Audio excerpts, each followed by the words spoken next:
नमस्कार दोस्तों, स्वागत है आपका हमारे यूट्यूब चैनल पर। दोस्तों, ये राष्ट्रपति स्पीच सीरीज़ का तीसरा डिक्टेशन है, तो आप लोग लिखने के लिए तैयार हो जाइए। लेकिन इससे पहले आप लोगों से रिक्वेस्ट है, अगर आप हमारे चैनल पर नए हैं तो चैनल को सब्सक्राइब कर लीजिए और अपने दोस्तों को भी शेयर करिए। स्पीड रहेगी 100 WPM। तो डिक्टेशन शुरू करते हैं। डिक्टेशन शुरू होगी 5 सेकंड बाद।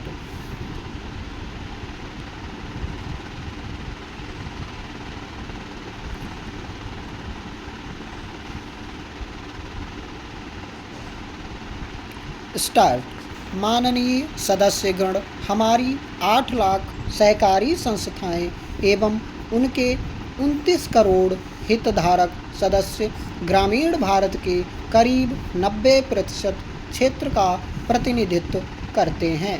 बीते वर्षों में शहरी क्षेत्रों में भी सहकारी संस्थाओं का विस्तार हुआ है।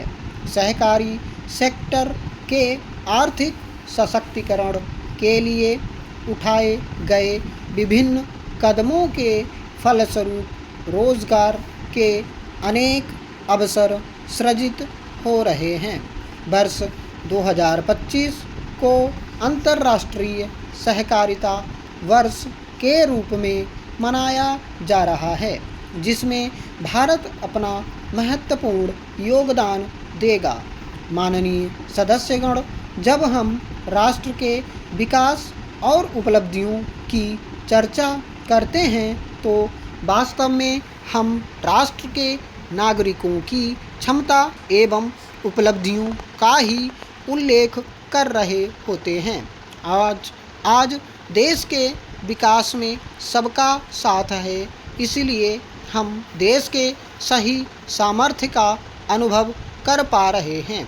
मेरी सरकार के प्रयासों का सबसे अधिक लाभ देश के दलित, पिछड़े और आदिवासी समाज को मिल रहा है। आज़ादी के दशकों बाद भी हमारे जिस जनजातीय एवं आदिवासी समाज की उपेक्षा होती रही, मेरी सरकार ने उसके कल्याण को पहली प्राथमिकता दी है। धरती आबा जनजातीय ग्राम उत्कर्ष अभियान और PM जन मन योजना इसका प्रत्यक्ष उदाहरण हैं। देश भर में स्थापित 470 से अधिक एकलव्य मॉडल आवासीय विद्यालयों के माध्यम से लगभग 1.25 लाख आदिवासी बच्चों को स्कूली शिक्षा दी जा रही है। पिछले 10 वर्षों में आदिवासी बहुल इलाकों में 30 नए मेडिकल कॉलेज खोले गए हैं। विशेष राष्ट्रीय मिशन चलाकर आदिवासी समुदाय की स्किल सेल से जुड़ी स्वास्थ्य समस्याओं पर भी ध्यान दिया जा रहा है। इस मिशन के अंतर्गत लगभग 5 करोड़ व्यक्तियों की स्क्रीनिंग की जा चुकी है।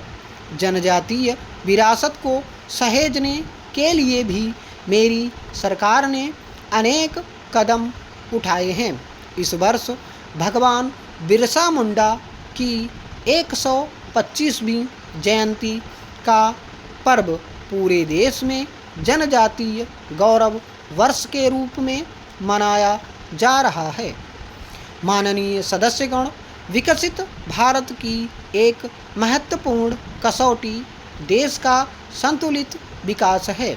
किसी क्षेत्र में ये भावना नहीं होनी चाहिए कि वह विकास में पीछे छूट रहे हैं। मेरी सरकार ने नॉर्थ ईस्ट के लोगों को इन्हीं भावनाओं को समझा, उनके दिल से दूरियों का भाव समाप्त किया। 10 से अधिक शांति समझौते कर सरकार ने अनेक गुटों को शांति के मार्ग से जोड़ने का काम किया है। पूरा देश नॉर्थ ईस्ट के 8 राज्यों की संभावनाओं को देख सके।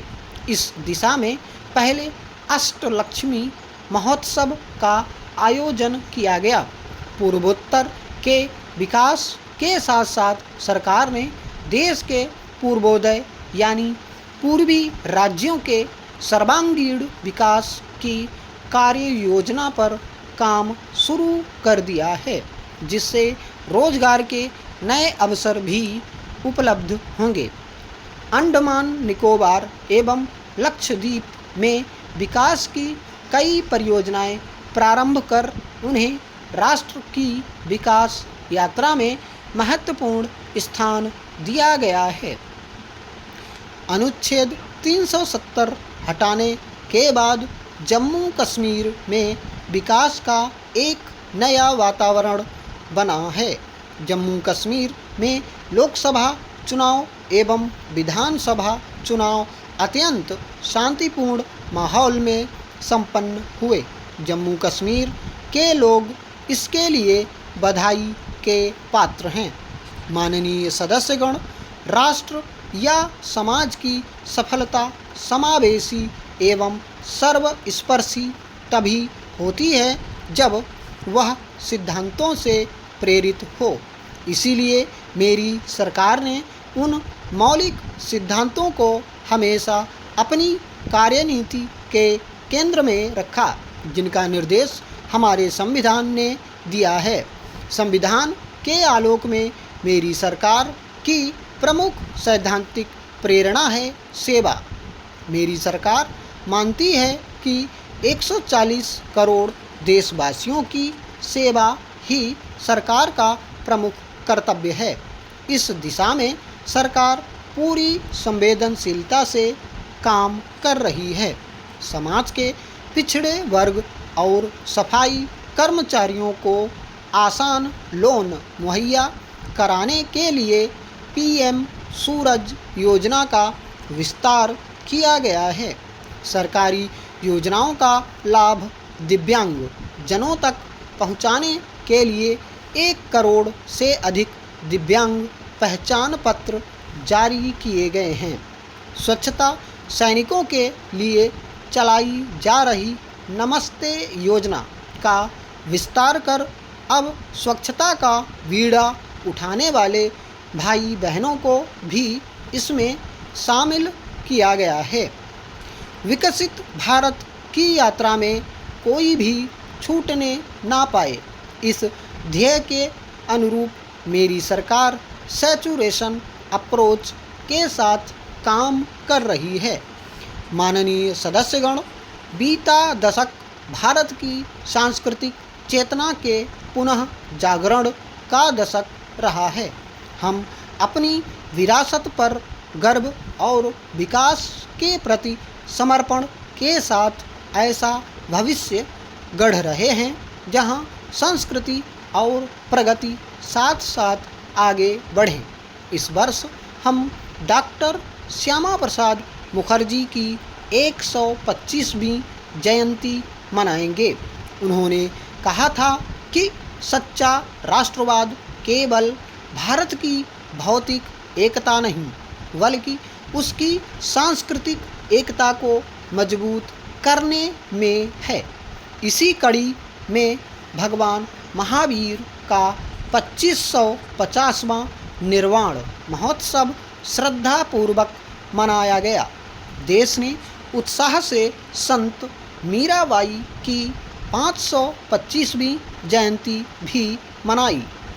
महाकवि संत तिरुवल्लुवर की स्मृति में कई देशों में सांस्कृतिक केंद्र स्थापित किए जा रहे हैं। माननीय सदस्यगण, हमारी पांडुलिपियाँ हमारी धरोहर हैं। इनमें विशाल ज्ञान समाहित है जिसका मानव जाति के लाभ के लिए अध्ययन, शोध और उपयोग करने की आवश्यकता है। उन्नत प्रौद्योगिकी का उपयोग करके पांडुलिपियों के डिजिटाइजेशन और संरक्षण का कार्य मिशन मोड पर प्रारंभ किया जा रहा है। देश की विरासत का एक महत्वपूर्ण स्तंभ हमारी समृद्ध भाषा संस्कृति है। मुझे खुशी है कि सरकार ने असमी, मराठी, पाली, प्राकृत और बांग्ला भाषाओं को क्लासिकल लैंग्वेज का दर्जा दिया है।